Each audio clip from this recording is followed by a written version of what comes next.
علیکم، میرا نام ممتاز خان، یہ ہے خان ٹی وی۔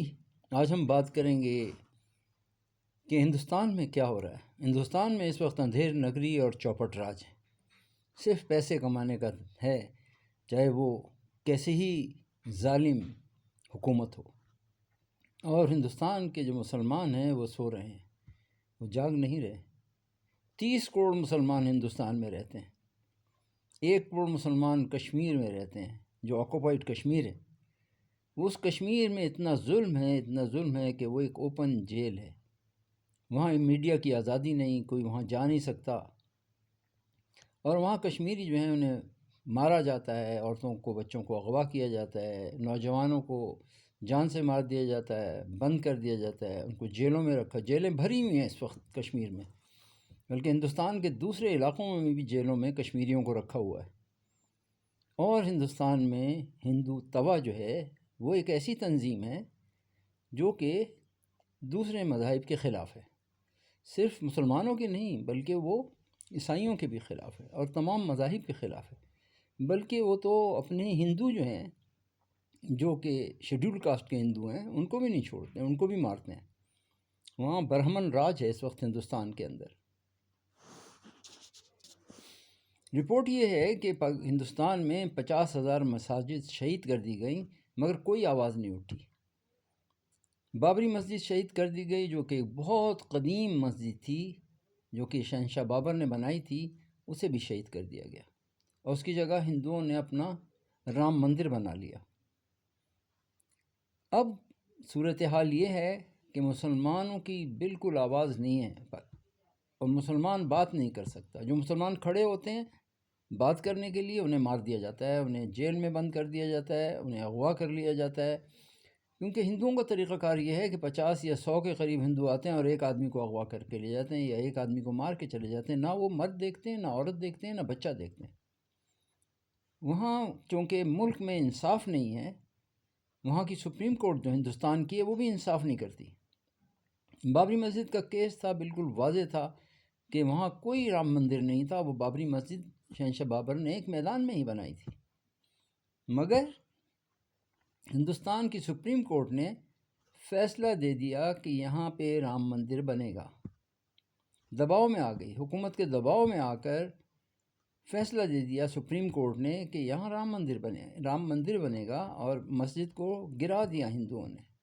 مسجد تو پہلے ہی ہندو گرا چکے تھے، ہندو توا کے لوگ آئے اور بہت بڑی تعداد میں آئے اور مسجد کو گرا دیا، مگر کوئی آواز نہیں اٹھی۔ مسلمان اگر اس وقت کھڑے ہو جاتے اور ان کو روکنے کی کوشش کرتے، کتنے مسلمان شہید ہوتے؟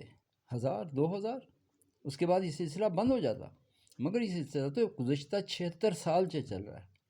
اس وقت افغانستان، پاکستان، بنگلہ دیش، ہندوستان، اتنے سارے مسلمان ہیں، ان سب مسلمانوں کی بڑی تعداد ہے، کروڑوں کی تعداد میں مسلمان ہیں، مگر کوئی آواز نہیں ہندوستان کے اندر، افغانستان کے اندر، پاکستان کے اندر، بنگلہ دیش کے اندر کہ ہندوستان یہ کیوں کر رہا ہے۔ آواز یہ اٹھانی چاہیے، جو ہماری مساجد گرائی گئی ہیں ان کو تعمیر کر کے دے ہندوستان کی حکومت۔ آپ یہ آواز اٹھائیں، اگر آپ نہیں اٹھائیں گے آج تو اس طرح ایک دن ہندوستان میں ایک بھی مسجد نہیں ہوگی اور ایک مسلمان بھی نہیں ہوگا، کیونکہ جب مسلمانوں کی مساجد گرائی جائیں اور ان کو اپنے دین کو خطرہ ہو تو انہیں اس جگہ سے ہجرت کر جانا چاہیے۔ آپ ہندوستان کے اندر ہی ہجرت کریں، اپنے ہندوستان کے ایک کونے میں چلے جائیں سارے مسلمان، اور وہاں جا کے آزادی سے اپنی عبادت بھی کریں، مسجدیں تعمیر کریں۔ 1000 مدرسے بھی ہندوؤں نے قبضہ کر لیے ہیں، اپنے مدارس بھی بنائیں اور اپنی آواز اٹھائیں اور ان کا مقابلہ کریں۔ جب تک یہ مسلمان مقابلہ نہیں کریں گے اور کھڑے نہیں ہوں گے اور آواز نہیں لگائیں گے، جب تک ان کے حوصلے بڑھے رہیں گے ہندو توا کے لوگوں کے۔ کبھی بھی کسی قوم میں سارے لوگ خراب نہیں ہوتے۔ یہ ہندو توا ایک خاص ذہنیت کے لوگ ہیں جن کے دلوں میں نفرت کے علاوہ کچھ نہیں، اور یہ انتہائی نفرت کرنے والے لوگ ہیں۔ یہ کسی کو نہیں چھوڑتے، نہ بچہ، نہ بوڑھا، نہ عورت، نہ مرد، چاہے مسلمان ہو، سکھ ہو، عیسائی ہو۔ ہندوستان میں ہی گولڈن ٹیمپل جو سکھوں کا ٹیمپل ہے اس پہ حملہ کیا گیا، اور دہلی میں 3500 سکھوں کو مارا گیا تھا۔ تو یہ کسی عبادت گاہ کو نہیں چھوڑتے اور کسی دوسرے مذہب کے کسی انسان کو نہیں چھوڑتے، اس لیے ہندوستان کے مسلمانوں کو چاہیے کہ وہ کھڑے ہوں، اپنی آواز بلند کریں، اور اس کے ساتھ افغانستان، پاکستان اور بنگلہ دیش کے مسلمان علماء جو ہیں وہ بھی آواز اٹھائیں، اور ہمیں انٹرنیشنل فورم میں جانا چاہیے، ہمیں انٹرنیشنل کورٹ آف جسٹس میں جانا چاہیے، انٹرنیشنل کرمنل کورٹ میں کیس دائر ہونا چاہیے کہ کیوں یہ گرا رہے ہیں مساجد کو، کیوں گرا رہے ہیں یہ چرچ کو، کیوں نہیں ان کے خلاف کوئی آواز اٹھاتا۔ تو میری سب علماء کرام سے درخواست ہے کہ وہ اس آواز کو اٹھائیں، چاہے وہ افغانستان کے علماء ہوں، پاکستان کے علماء ہوں، بنگلہ دیش کے علماء ہوں، وہ سب مل کے آواز اٹھائیں اور انٹرنیشنل یونائٹڈ نیشن میں اس مقدمے کو پیش کریں کہ یونائٹڈ نیشن میں یہ بات جائے کہ ہندوستان یہ ظلم کیوں کر رہا ہے، ہندوؤں کو کس نے اجازت دی کہ مسلمانوں کو شہید کریں۔ ہندوستان اندھیر نگری چوپٹ راج ہے، کوئی والی وارث نہیں، کوئی پوچھنے والا نہیں، جتنی بھی ناانصافی ہو جائے، جتنے بھی مسلمانوں کو مار دیا جائے، عیسائیوں کو مار دیا جائے، سکھوں کو مار دیا جائے، کوئی آواز اٹھانے والا نہیں۔ میں یہ کہہ رہا ہوں کہ نہ سمجھو گے تو مٹ جاؤ گے، اے ہندی مسلمانوں، تمہاری داستہ تک بھی نہ ہوگی داستانوں میں۔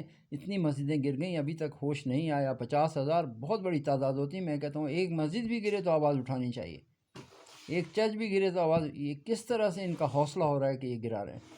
تو آپ سب مل کے آواز اٹھائیں اور آپ وکیل کریں اور جا کے انٹرنیشنل کورٹ آف جسٹس میں اپنا کیس لگائیں کہ اس تمام مساجد اور چرچز دوبارہ تعمیر کیے جائیں۔